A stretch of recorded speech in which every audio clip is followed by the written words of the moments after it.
Hello बच्चों, let's take a given question. The question says a body thrown in the vertically upward direction rises up to a height h and comes back to the position of start.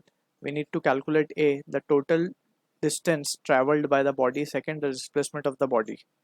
So इस question का जो key concept we need to understand is the concept of distance and displacement.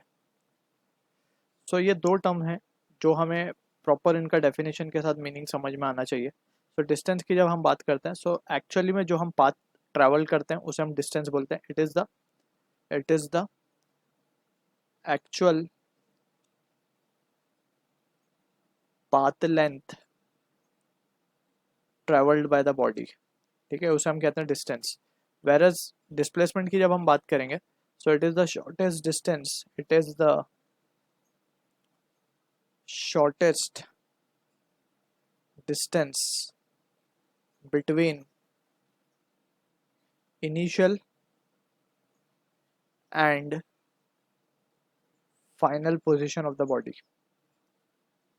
ठीक है, तो अब ये basic definition को हम यहाँ पे अप्लाई करेंगे and will answer the question. तो हमें बोला गया एक body is thrown vertically upward.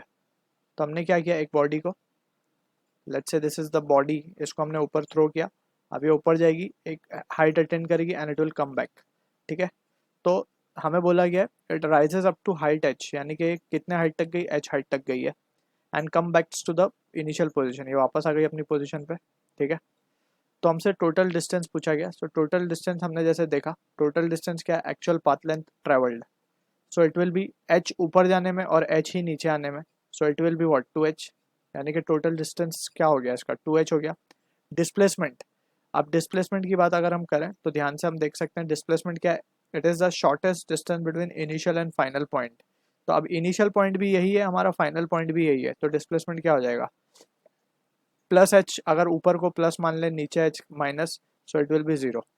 H minus H zero, या सिंपली इसको हम ये भी देख सकते हैं कि shortest distance between initial and final point, initial और फाइनल पॉइंट दोनों ही एक है, तो आंसर विल बी जीरो. या सिंपली हम इस तरीके से भी इसको देख सकते हैं, जब ऊपर जा रही होगी बॉडी तो ये एच प्लस एच डायरेक्शन में जा रही होगी, जब नीचे आएगी तो माइनस एच में आएगी, तो प्लस एच माइनस एच करेंगे तो zero will be the answer for this. So this is the answer for the A part and this is the answer for the B part. So I hope you understood the solution. All the best.